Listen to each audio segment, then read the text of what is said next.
મિત્રો તમારું હાર્દિક સ્વાગત છે પેશન એજ્યુકેશનમાં। આજે આપણે ધોરણ 3 વિષય ગુજરાતી ગલા સ્વાધ્યાય પોથીમાં ચેપ્ટર 6 ભાગ 2 બતક અને અથવા પણ હંસ નું સોલ્યુશન મેળવીશું। એ પહેલાં જો તમે મારી ચેનલમાં નવા હોય તો મારી ચેનલને જરૂરથી લાઇક, સબસ્ક્રાઈબ અને કોમેન્ટ કરી આપજો, જેથી આગળના વિડીયો સરળતાથી તમને મળતા રહે।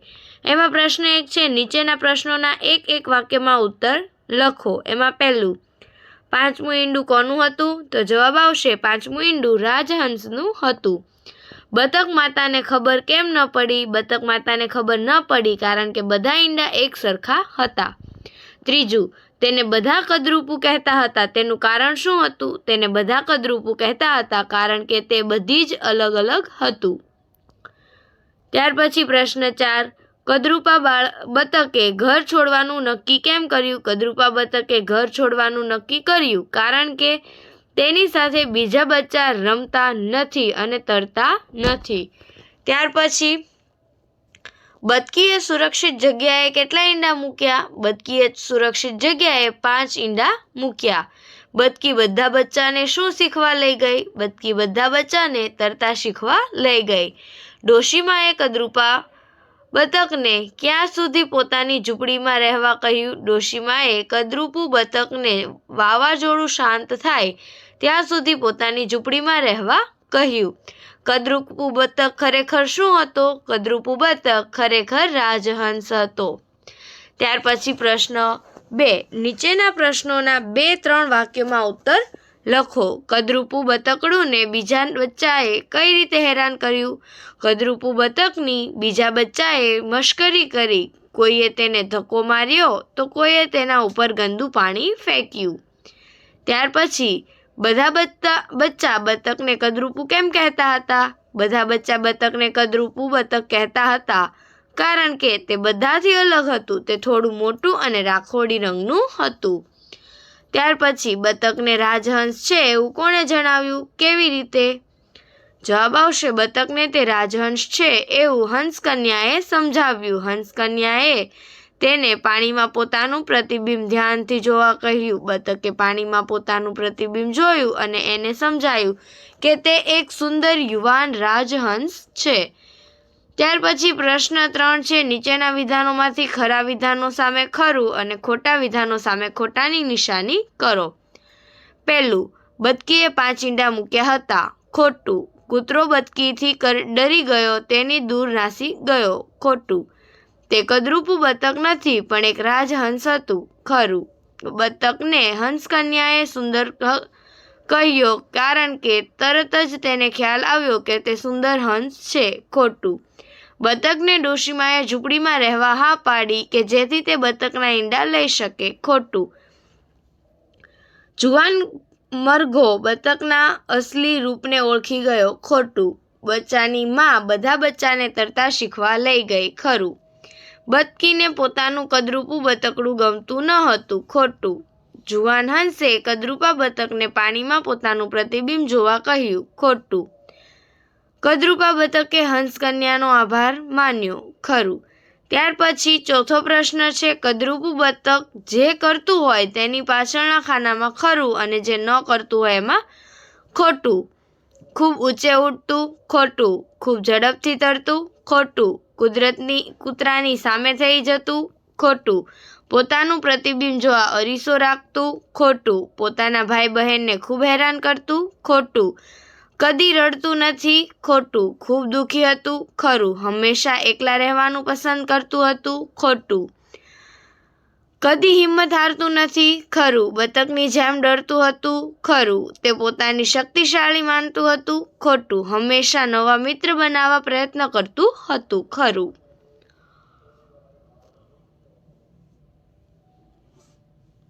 ત્યાર પછી પ્રશ્ન 5, નીચેના વિધાનો કદરૂપા બતકડું પાઠના આધારે ક્રમમાં ગોઠવો।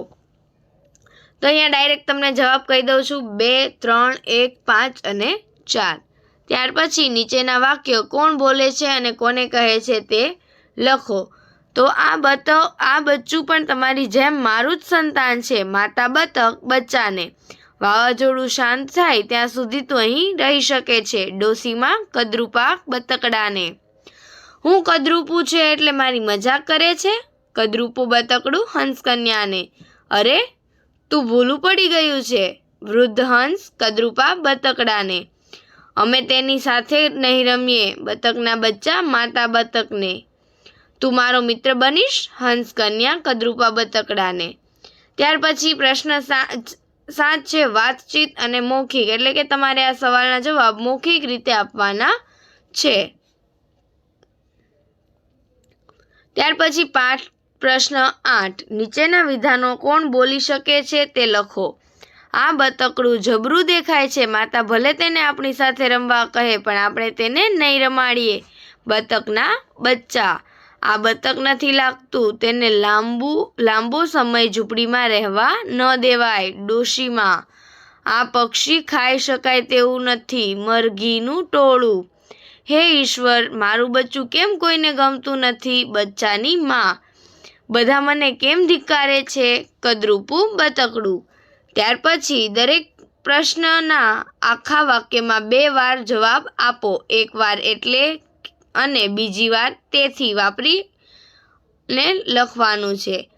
મુન્ની રડે કેમ રડે છે? મુન્ની ઘોડિયામાંથી બહાર નીકળવું છે એટલે તે રડે છે.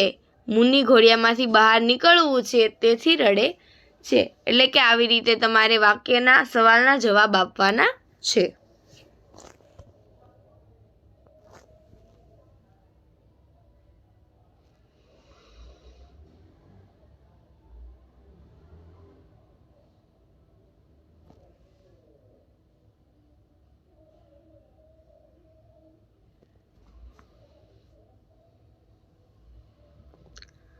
ત્યાર પછી પ્રશ્ન 10 જુઓ, વાંચો અને લખો. એટલે કે તમારે અહીંયા વાક્ય લખવાના છે. કૃતિકા કેમ રડે છે? કૃતિકા પડી ગઈ તેથી રડે છે. કૃતિકા પડી ગઈ એટલે રડે છે. એ જ રીતે તમારે અહીંયા વાક્ય બનાવવાના છે, જે અહીંયા તમને આપેલા છે, જોઈ શકો છો. એટલે અને તેથી એમ 2 રીતે બનાવવાના છે.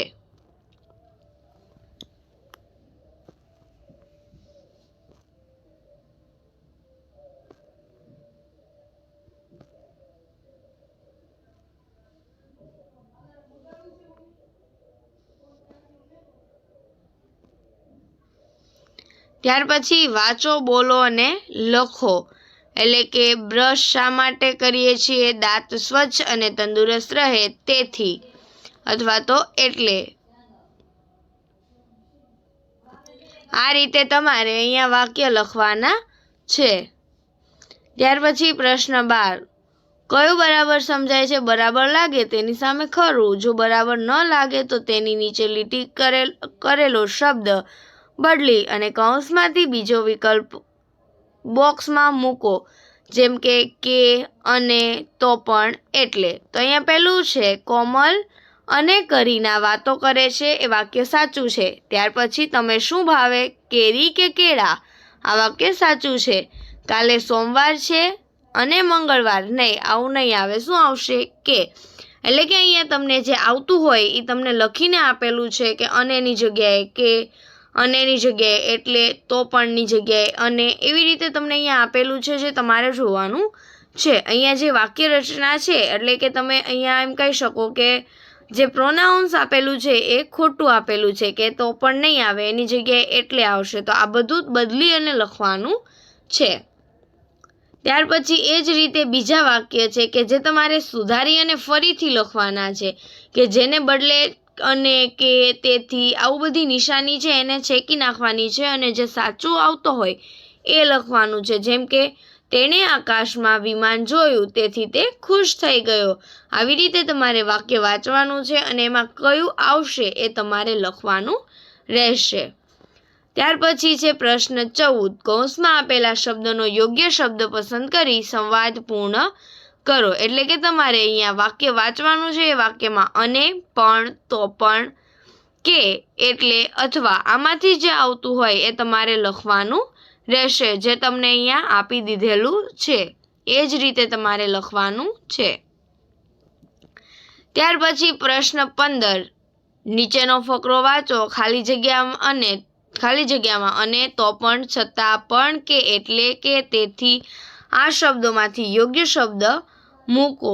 નોંધ: વાક્યમાં જ્યાં પક્ષી કે પ્રાણી કહે તેમ લખ્યું છે તેના સ્થાને જે તે પક્ષી પ્રાણીનો અવાજ કરવો. જેમ કે ચકલી કહે તે લખ્યું હોય તો ચી ચી બોલવું. એટલે કે તમે જ્યારે લખો, આ વાર્તા વાંચો ત્યારે તમારે આવી રીતે બોલી અને વાંચવાની છે. જેમ કે ચકલી કહે, અમે બધી સાથે મળી રહીએ છીએ પણ કાગડાભાઈ રોજ અમને હેરાન કરે છે. આવી રીતે તમારે અહીંયા વાક્ય લખવાના રહેશે. કબૂતર કહે ઘૂ ઘૂ, તેમને કાગડો હેરાન કરે છે તો પણ તમે કોઈને કહેતા નથી. ઘુવડ કહે, અમે એટલા બધા તમારી સાથે છીએ તો પણ તમને હેરાન કરે છે. આ રીતે તમારે વાક્ય લખવાના છે. ત્યાર પછી પ્રશ્ન 16 કૌંસમાંથી યોગ્ય શબ્દ પસંદ કરી ખાલી જગ્યા પૂરો. આ ખાલી જગ્યા પણ એટલે કે, તો પણ, અથવા, તેથી આવું બધું મૂકી અને આ ખાલી જગ્યા લખવાની છે. ત્યાર પછી પ્રશ્ન 17 વાતચીત એટલે કે મૌખિક રીતે વાતચીત કરવાની છે. ત્યાર પછી પ્રશ્ન 18 કવિતા પરથી વિકલ્પ શોધી અને વાક્ય પૂરું કરવાનું છે. પહેલું છે સપનાની વાતો નકલી હતી તો આવશે આ વાતો ગમતી હતી, છતાં આ વાતો ગમતી હતી એવું આવશે. ત્યાર પછી બાળકે આંખ ચોળી છતાં, આંખ એટલે આંખમાં દુખવા લાગી. મેં કીડીની ગાગર ઢોળી તેથી કીડી મારી પાછળ દોડી. આ કાવ્યમાં વાનર એક વેતનો છે કે અને ચીચી કરે છે. ત્યાર પછી પ્રશ્ન 19 પાઠના આધારે કવિતાના આધારે વાક્ય સુધારો. એટલે કે વાક્ય ખોટા આપેલા છે એ વાક્ય તમારે સુધારવાના રહેશે. જેમ કે ચકલી 4 ફૂટની હતી અને હુપાહુપ કરતી હતી. બીજું, કીડી પાસે પાણીની ડોલ હતી. ત્રીજું, ઘેટાએ સિંહને બટકું ભર્યું. ચોથું, ચામાચીડિયું ફળિયામાં ચરણતું હતું. પાંચમું, અમે જરાક આંખો ખોલી એટલે સપનું ઉડી ગયું. ત્યાર પછી 20મો પ્રશ્ન છે નીચે આપેલા શબ્દોમાંથી ઓછામાં ઓછા 3 શબ્દો બનાવો. એટલે કે અહીંયા તમને એક શબ્દ આપેલો છે, એ શબ્દના આધારે તમારે 3 થી 4 શબ્દ બનાવવાના છે. અહીંયા મેં તમને ઝાઝા બધા શબ્દ બનાવેલા છે, તમારે ફક્ત 3 જ શબ્દ લખવાના છે. જેમ કે વાતાવરણ તો રણ, વાવ, વર, તાણ, વાર, તાવ, રવ, તાર આ બધા શબ્દો આમાં બનશે. ત્યાર પછી રાજહંસ તો રાજ, હંસ, જરા, રાસ, જશ આવા બધા અહીંયા શબ્દ બનશે. બાળપણ, મનપસંદ, જળકુકડી. ત્યાર પછી પ્રશ્ન 21 જૂથમાં કામ કરો. દરેક શબ્દ માટે આપેલો વાક્ય વાંચો. દરેક શબ્દ માટે એક નવું વાક્ય બનાવો અને લખો. તમારું વાક્ય બીજા જૂથમાં વાક્ય સાથે સરખાવો. એટલે કે તમારે તમારી રીતે વાક્ય લખવાના છે અને બીજાએ શું લખ્યું છે એમની સાથે સરખાવાના છે. જેમ કે સળવળ્યું એટલે ધીમેથી હલ્યું. સહેજ અવાજ થતાં જ ઘોડિયામાં ઊંઘતું બાળક સળવળ્યું. ત્યાર પછી ડોક્યું કર્યું એટલે કે નજર નાખી. બારણું ખુલતા કોણ આવ્યું છે તે જોવા દાદાએ રજાઈમાંથી ડોક્યું કર્યું. ત્યાર પછી પ્રતિબિંબ. પ્રતિબિંબ એટલે અરીસામાં કે પાણીમાં દેખાતી પોતાની આકૃતિ. અર્જુને પાણીમાં માછલીનું પ્રતિબિંબ જોઈને બાણ છોડ્યું. ત્યાર પછી ચોથો છે સંતાન એટલે કે પુત્ર અથવા પુત્રી. આપણે સૌ ભારત માતાના સંતાનો છીએ. ત્યાર પછી 5મું સુરક્ષિત એટલે કે સલામત. જંગલમાં વાઘને જોતા જ અમે સુરક્ષિત જગ્યાએ સંતાઈ ગયા. ત્યાર પછી 6થું નામ પાડવું, બીજા નામે બોલાવવું. જેમ કે યશ ઢીંગણો અને જાડો છે તેથી અમે તેને છોટા ભીમ નામ પાડ્યું છે. ત્યાર પછી કદરૂપું એટલે કે બેડોળ. જેનો દેખાવ ન ગમતો હોય તેવું, સુંદર ન હોય તેવું. કૃષ્ણએ કદરૂપી કુંભાને રૂપાળી બનાવી દીધી. ત્યાર પછી પ્રશ્ન 22 શું ઘાટું શું ઝાખું લખો. શું ગુલાબી ગાલ કે હોઠ. ગાલ ઝાંખા ગુલાબી અને હોઠ ઘાટા ગુલાબી. વાળ ઘાટા કાળા અને આંખની કીકી આછી કાળી. ત્રીજું, મરચું ઘાટું લીલું અને પોપટ ઝાંખો લીલો. દૂધ અને દહીં બંને ધોળા. લીમડાનું પાકું પાન આછું પીળું અને પાકી કેરી ઘાટી પીળી. ત્યાર પછી પાઠ્યપુસ્તકના પાના નંબર 101 પરનો ફકરો વાંચો, સમજો અને ઉત્તર લખો. તો અહીંયા તમારે જવાબ લખવાના છે. પેજ નંબર 101 ચોપડીમાં આપેલું છે એના ઉપરથી લખવાના છે. તો પહેલામાં આવશે 28, બીજામાં ડીશમાંથી લંબચોરસ વસ્તુ નજર પડી તેથી, ત્રીજામાં ઓછી, ચોથામાં ચટણી, પાંચમામાં 2. ત્યાર પછી આપેલા શબ્દ માટે સાચા અર્થની સામે ખરું કરો. જેમ કે પગલાં, તો ભીની માટીમાં બગલાના પગલાં હતા. આ રીતે તમારે અર્થ શોધી અને એની સામે ખરું કરવાનું રહેશે. ત્યાર પછી પ્રશ્ન 7, ઘટનાના ક્રમ પ્રમાણે ગોઠવો. તો એમાં ડાયરેક્ટ ઘટનાક્રમ હું બોલી જાઉં છું, જેમ કે 4, 3, 2, 5 અને 1. ત્યાર પછી અહીંયા પ્રવૃત્તિ આપેલી છે. પ્રવૃત્તિ તમે પ્રશ્ન 5 ડાયરેક્ટ કરાવેલો છે, બાકીનું છે એમાં કોઈ ચિત્ર દોરવાનું છે અથવા તો વાર્તા ચોંટાડવાની છે, જે તમને મનપસંદ હોય એ કરવાનું. Thank you for watching. જો તમને મારો આ વિડીયો પસંદ આવ્યો હોય તો મારી ચેનલને જરૂરથી લાઇક, સબસ્ક્રાઈબ અને કોમેન્ટ કરજો અને વધુને વધુ તમારા મિત્ર સાથે શેર કરજો, જેથી આગળના વિડીયો સરળતાથી તમને મળતા રહે.